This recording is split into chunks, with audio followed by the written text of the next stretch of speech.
മറ്റൊരു സ്ത്രീയെ കയറി പിടിക്കുകയും അതുപോലെ തന്നെ മറ്റ് പല ഇഷ്യൂസ് ഉണ്ടാക്കുകയും ചെയ്തിട്ടുള്ളയാൾ. കയറി പിടിക്കുക എന്ന് പറഞ്ഞാൽ അശ്ലീല ചൊവ്വയോടെ സംസാരിക്കുക, തന്റെ റൂമിൽ വരാൻ ആവശ്യം. ഞാനൊന്ന് ചോദിക്കട്ടെ, ഇതിനകത്ത് ഈ ഇരിക്കുന്നത് മുഴുവൻ കോടതിയിൽ കൊടുത്തിട്ടുള്ള പെറ്റീഷനാണ്. ബാക്കിയിരിക്കുന്നത് ഇത് മുഴുവൻ കോടതി ഓർഡറുകളാണ്. കോടതിയിൽ അവർ കൊടുത്തിട്ടുള്ള പെറ്റീഷനാണ്.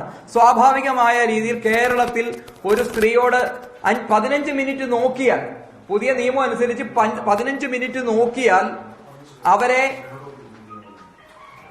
15 മിനിറ്റ് നോക്കിയാൽ അവർക്കെതിരെ കേസെടുക്കാമെന്നിരിക്കെ ഇത്രയധികം കാര്യങ്ങൾ ചെയ്തു എന്ന് രേഖാമൂലം പരാതി കൊടുത്തിട്ട് എവിടെയാണ് നിങ്ങൾ FIR ഇട്ടത്? ദേവസ്വം ബോർഡിലേക്ക് തരുമ്പോൾ അത് FIR കൊടുക്കണമല്ലോ. FIR എവിടെ? ഞാൻ പറയുന്നത് ഇത് ഇപ്പൊ അവരെ 10 വർഷത്തിന് ശേഷം തിരിച്ചെടുത്തിരിക്കുക.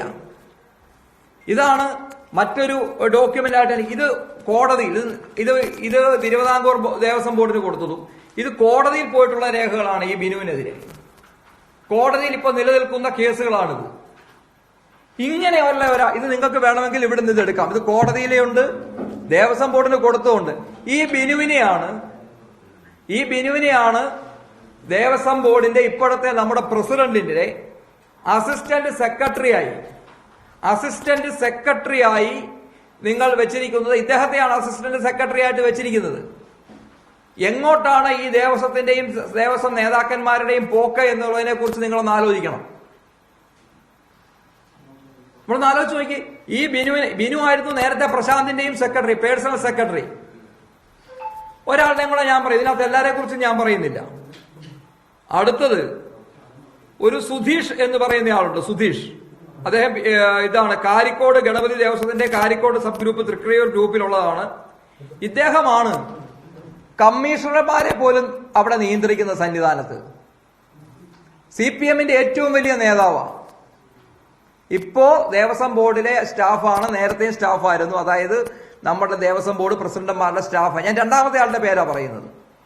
ഇദ്ദേഹം നിരവധിയായിട്ടുള്ള കാര്യങ്ങളിൽ ഇടപെടലും ഈ കാര്യങ്ങളിൽ ശക്തമായ നിലപാടെടുത്തുകൊണ്ട് പാർട്ടിക്ക് വേണ്ടി നിലനിൽക്കുക. പാർട്ടി പ്രവർത്തനം കൊടി വെക്കുന്നില്ലെന്നുള്ളതേ ഉള്ളൂ. സന്നിധാനത്ത് കൊടി വെക്കുന്നില്ല എന്നുള്ളത്. പാർട്ടി പ്രവർത്തനം നടത്തിക്കൊണ്ടിരിക്കുന്നതും ഏറ്റവും കൂടുതൽ ആളുകളുമായി പ്രശ്നങ്ങളുള്ളതുമാണ് സുധീഷ്. ഈ രണ്ട് വ്യക്തികൾ, ഇത് മാത്രമല്ല, ഇവരെ വെച്ചുകൊണ്ടാണ് ദേവസ്വം ബോർഡ് പ്രസിഡന്റ് മുന്നോട്ട് പോകുന്നത് എങ്കിൽ, അതുപോലെ തന്നെ ഞങ്ങളൊന്ന് ആവശ്യപ്പെട്ടിരുന്നു ഈ കുറുവാ സംഘത്തെ ദേവസ്വം ബോർഡിന്. അദ്ദേഹവും പറഞ്ഞിരുന്നു, അതായത് ഈ പ്രശാന്തും പറഞ്ഞിരിക്കുന്നു, നിരവധിയായി 20 വർഷമായി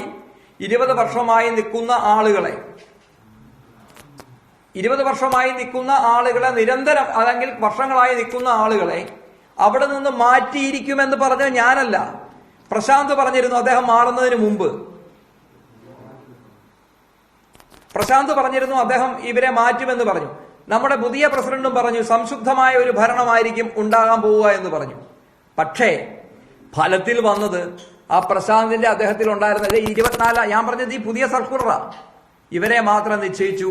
പോയിട്ട് ഞാൻ മുമ്പ് സൂചിപ്പിച്ച ആ ക്ഷേത്രത്തിന് ചുറ്റുമുള്ള ഉപജാപ വൃന്ദങ്ങൾ, ഒരു ഡ്യൂട്ടിയിലും ഇല്ലാത്ത നിരവധിയായിട്ടുള്ള ആളുകളെ അവിടെ ഇപ്പോഴും നിൽക്കുകയാണ്. ഇതിന്റെ എല്ലാം ഏജന്റന്മാരായി അവരിപ്പോഴും അവിടെ നിൽക്കുന്നു എന്നുള്ളത് ഞെട്ടിക്കുന്ന കാര്യമാണ്.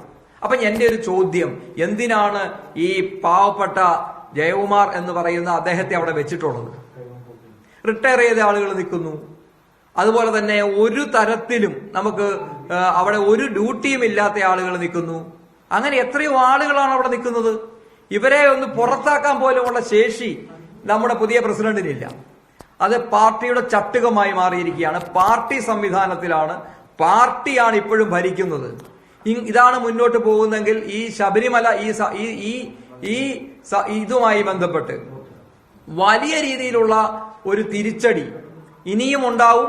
ഇനി അവിടെ സ്വർണ്ണക്കുള, ഇനി ഭഗവാൻ മാത്രമല്ല, ബാക്കിയുള്ള ഒരുപക്ഷെ അവിടുത്തെ വിഗ്രഹം കൂടി ഈ ഇപ്പോൾ ഉള്ള ദേവസ്വം ബോർഡ് പ്രസിഡന്റിന്റെ കൂടെ ഞാൻ പറഞ്ഞിട്ടുള്ള ആളുകൾ ഉണ്ടെങ്കിൽ യാതൊരു സംശയവും വേണ്ട, അവിടെ നിന്ന് ഇനി വിഗ്രഹം വരെ പോകാൻ സാധ്യതയുണ്ട്.